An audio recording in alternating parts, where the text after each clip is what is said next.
Hey guys, it's Jake Mace with PhoenixLongevityArts.com. It's Sabbath Sunday, and I'm going to answer some of your questions today and try to put you guys on the right path in terms of Kung Fu, training, workout, meditation, maybe even life. But to start this Sabbath Sunday today, I was just training my butt off, and I was using the Tonfa, as you guys saw in yesterday's weapon video. And I'm sorry to say that I went a little overboard. I didn't achieve a perfect balance, and I split my hand open.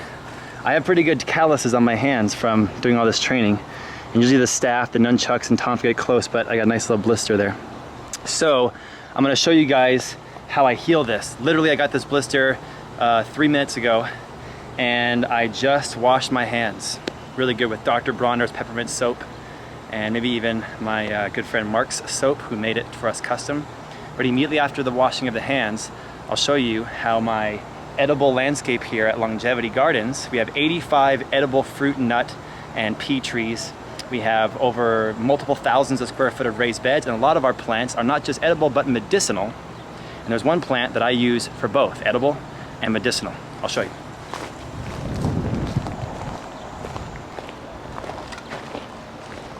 It's in my xeriscape. So this is a Florida blue palo verde. It's got edible pea pods, and they're delicious. They taste like sushi edamame. And this is a Peruvian apple cactus. They put off delicious fruits that on the inside taste and look exactly like a dragon fruit. We've also got desert lavender, which is an Arizona native. We have the nopalitos or nopales, which is the prickly pear, which have edible pads and edible fruits. And in the back there, you can see we have quarantined our aloe vera. It's a really good variety of aloe vera that's known for its healing properties. And aloe vera tends to cluster and become invasive, and so we put it in the back of the xeriscape so it can kind of go crazy. And I'll show you guys what I do with it.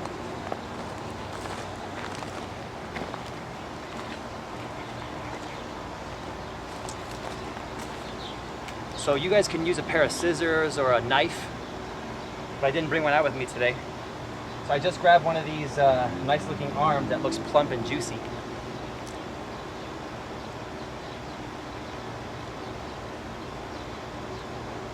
And I fold it in half, pop it off. And then I eat this. I de-skin it. I kind of fillet it like a fish, and I eat it in my smoothies. I wash all the yellow, smelly, disgusting, borderline laxative stuff off, and I just eat the gel on the inside. It's very healing.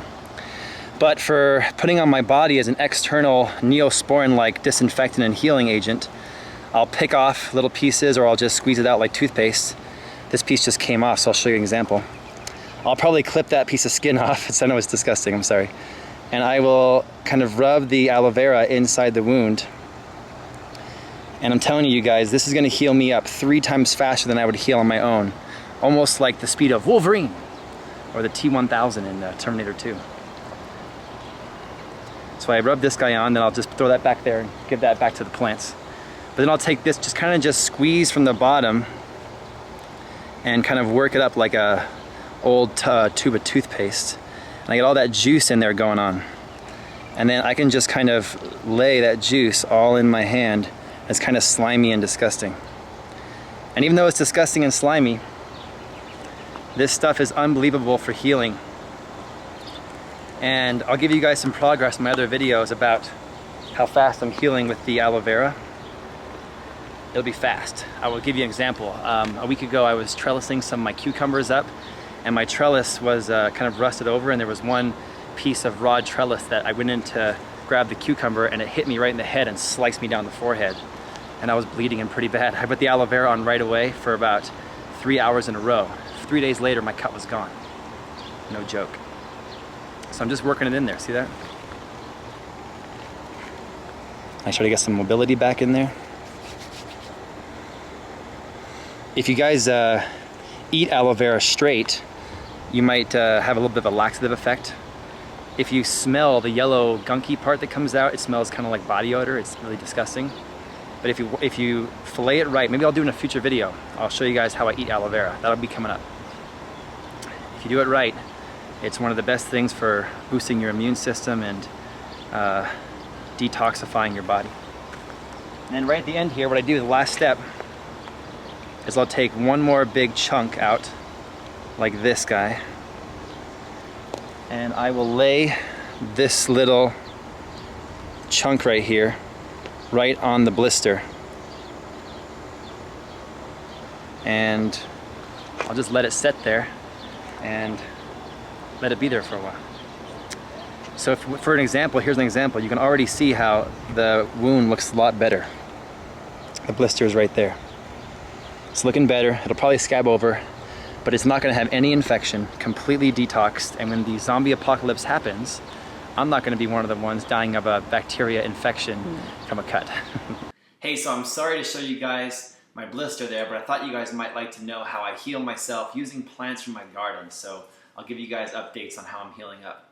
And today I've got my little snack I'm going to eat with you guys here. 2 apricots and 2 plums, all from a 100-year-old organic fruit orchard that I found yesterday in Sedona, Arizona on a trip I was on.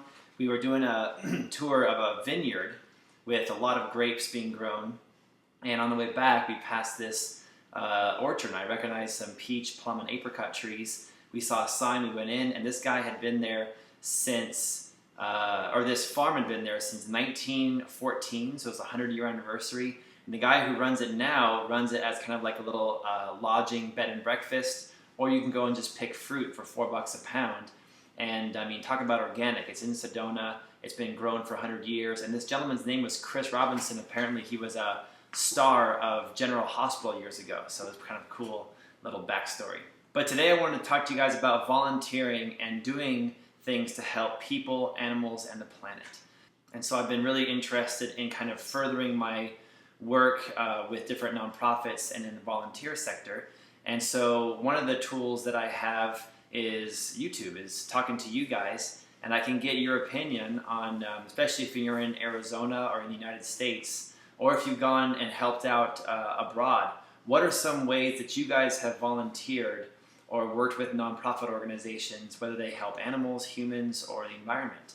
Let me know in the comments down below. I would love to get some inspiration and some feedback for you guys of what you've done to help people, animals, and the planet. One thing that I did when I was 19 years old, I was studying martial arts, Chinese martial arts, but I was also really into wrestling, and I really wanted to go to college and get a wrestling scholarship because, you know, I knew that college and education was important, but I was just a teenager who was really into sports, and I loved wrestling so much. And so I unfortunately broke my arm, which I never recovered from as far as a wrestling competitive career, but I did coach for a few years, and that was a lot of fun, but it also enabled me to help dive more into the Chinese martial arts that I was studying, which leads me to you guys today. And when I was 19, I went to China for a semester on a scholarship I got with the Freeman Asia Foundation, and I went to China with Duke University study abroad program to study second-year Chinese in one semester. It was a really difficult program, learning 50 Chinese words, symbols, characters, spoken and written Chinese Mandarin every day. So at the end of the week, we'd have a test of over 200 different Chinese characters, and then the next week a whole bunch more. And so it was a very, very difficult and intensive program. I got a B in the program, which I normally got a lot of A's in school, but the B was fine because I got the chance to travel around China, which I'd never been to before. I'm born in Canada, actually in a town called Cranbrook, British Columbia, but I moved to America when I was 12 in 6th grade, and I've been here ever since. And so it was really my first time being out of North America, and it was a culture shock for sure. After a month, I was feeling pretty overwhelmed by the sheer amount of people. The fact that there was nobody other than Chinese people was very overwhelming to me, which I didn't realize before I had gone. And the fact that really it was very difficult for me at that time to speak English, and so it forced me to have to become good at Chinese and Mandarin Chinese. So I learned a lot more Chinese while I was immersed in that culture than just studying with Duke. I went on trips to the Shaolin Temple, I climbed Hua Mountain, I got to tour all over China by myself because Duke didn't want to go on these long trips. They did take us to Xi'an to see the Terracotta Warriors one weekend, but I really took the initiative to take the Chinese train. Even though I was a poor college student, I just purchased the $20, $30 train ticket, and I would go thousands of miles to different cities and see cultural parts of China. And so I got to see a lot of people that were out of the major cities And it was incredible to me to see Chinese people who were living in conditions that I'd only seen in movies and I'd only seen in photographs. And I got a chance to meet these people, see the homes they lived in, which were very, very poor by American standards, and talk with them, because at that time I had already learned a little bit more Chinese. And I have never met people as friendly and compassionate and giving as Chinese people. I think that all in all, I have never been helped and assisted as much as when I'm in China. The people in China have really extended a giving hand to me while I've been there, and have really helped me to stay safe and to travel with calm and with ease. And so that kind of stuck with me, and I realized that there's different cultures of people on the world. Not everybody's American who lives in Arizona, you know what I mean? And so I really started to look at the earth differently. The day I came back from China, when I was 19, I went vegan because my Kung Fu teachers at the time were vegan. And I always thought that a vegetarian was a kind of uneducated hippie who was really unhealthy, to tell you the truth. I have told the story before where I was in a sauna cutting 10, 20 pounds for wrestling, trying to make weight, sucking on Jolly Ranchers, trying to spit out an extra pound or two, and running in a plastic suit and sweats, trying to sweat out weight. And I was listening to women talking in the sauna about being vegan and B vitamins and tofu. And I can remember as a kid being 17, 18 years old thinking, God, these women just, their priorities are all out of whack and they're so unhealthy. And now I'm one of those women, you know what I mean? I'm the one who's the vegan, weird black sheep person that only eats plants. And so when I first went vegan, I did it for the health benefits, but then I started attending a lot of lectures and seminars and different events, and I started learning a lot about the treatment of animals that are used for our food. And I learned a lot about how much land we've allocated toward the production of livestock like chickens, pigs, and cows. I've learned a lot about where milk and dairy comes from and eggs come from, and about just the ramifications of not slaughtering the animal but keeping them in a constant state of milk and egg production and the conditions that go along with that. But I'm not against humans. So by being a vegetarian or a vegan vegetarian, I'm also a vegan vegetarian because the fact that humans that are involved in the slaughter of animals are also abused a lot. They are sometimes taken advantage of. And so much water and so much land and so much carbon and so much finite resources go toward the production and shipping of meat. And so I started learning statistics of how much less water it takes to produce vegetables and how much more water it takes to produce meat. I learned how much more efficient plant matter is as a protein source compared to beef. I learned that all the negative aspects of meat protein that are not in vegetable protein. I learned about how it's not really cars for human travel that are the #1 producer of carbon emissions. It's the entire industry of meat production, from growing the cows, feeding the cows, cleaning up their shit, to transporting the meat to slaughter, to shipping it across the world. The meat and dairy industry is the #1 producer of carbon emissions on the planet, and it takes 16 pounds of vegetables to produce 1 pound of meat. So think about if you are giving a certain amount of money to a organization that is trying to feed the poor. If everybody on the earth was vegan, there'd be 16 times more food on the planet than there is currently. And I'm not suffering being a vegan. I still have a wonderful palate. I enjoy all different cultures of foods. I never think one day that I'm suffering being vegan, because there are not only amazing plant-based food options out there and growing each day, but there's also a lot of fake meats that are made from plants for people like me that enjoy eating meat but just don't want to. And so we have meat-like foods that are made from plants, and so the environment and the animals and the humans don't have to get quote-unquote raped as a result of my diet. And so for the last 13 years of my life, I've been vegan. And a friend of mine asked me today if I cheat on my vegan diet, and I don't. The one thing I do is that starting in 2013, when I adopted 10 chickens for the first time, they're my family and friends out there in my backyard. My chickens were producing eggs, and I really saw no harm in eating the eggs that my chickens produce. I adopted them from families who couldn't keep them anymore. I didn't support a chicken breeder. I've given them a great life with organic veggies and produce and plenty of room to roam around. And I'm not ordering chicks in the mail, and I don't have a rooster, so I'm not breeding them. I'm just literally adopting and saving these chickens, and then I have been eating the eggs from my chicken for the last year or year and a half. But I still do not eat eggs anywhere else. And I only eat maybe 1 or 2 eggs a week. That's the way that I have felt lately in my life that I'm giving back, which is sacrificing my upbringing of being a meat and dairy eater in order to be a weird hippie vegan. Okay. And at the same time, I've adopted over 30 to 35 animals in my life. I have 3 adopted dogs, all from kill and no-kill shelters. I have 5 adopted cats. I have about 10 adopted chickens. I have an adopted rabbit and adopted tortoises. And I've adopted fish. Even the fish in my fish pond, I found families on Craigslist who had an overabundance of fish and needed them to be adopted out, and we took them into our pond. And so I've really been into animals, and not just adopting and trying to save animals from being put down, because we have overbred animals in our human culture severely.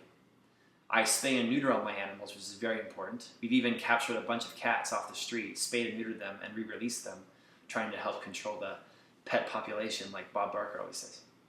But at the same time, I've not wanted to eat the animals. So I can't stand it when I hear about somebody being an environmentalist or involved with a animal shelter trying to save animals, but then they go and they eat chickens, pigs, and cows. So I think go big or go home. You know, save the animals, don't eat them, and adopt them out, and be the whole package.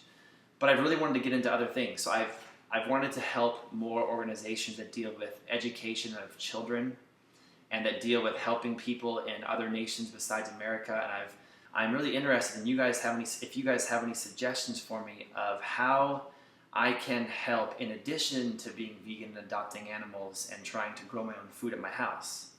I grow about 80% of my own food at my home.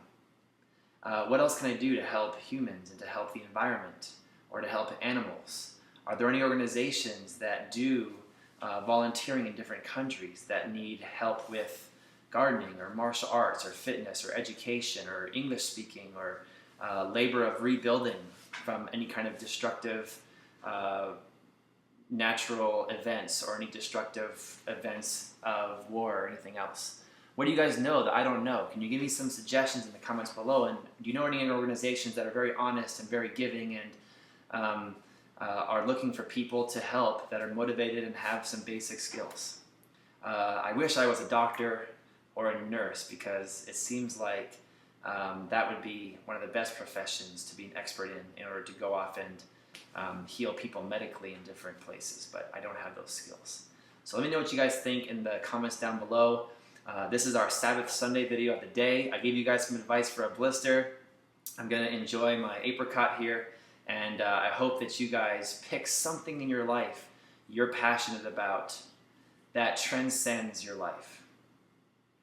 It's really important, I think, that you live a life that is beyond the egotistical self.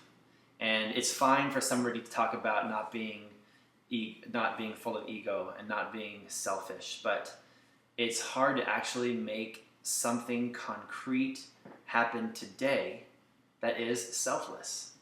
And for me, when I was 19, I came back from China, it was today I'm giving up eating animals or animal byproducts.